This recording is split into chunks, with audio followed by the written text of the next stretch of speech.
রাস্তায় থাকা ম্যানহোলের ঢাকনা যদি এইভাবে নড়তে দেখেন তাহলে আপনি সাথে সাথে সেই জায়গা ছেড়ে পালিয়ে যান। কিন্তু বন্ধুরা, এখন প্রশ্ন, ম্যানহোলের ঢাকনা এইভাবে কেন নড়তে থাকে?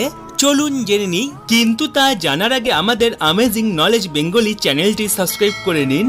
আর আমাদের অ্যামেজিং নলেজ বেঙ্গলি চ্যানেলের ভিডিও অডিও অন্য অনেক নকল চ্যানেলেই ব্যবহার করা হয়, তাই আপনারা আমাদের আসল চ্যানেলটি সাবস্ক্রাইব করবেন আর পাশে থাকবেন। আর আপনি কোন দেশ থেকে আমার ভিডিওটি দেখছেন সেটাও কমেন্টে লিখে জানাবেন।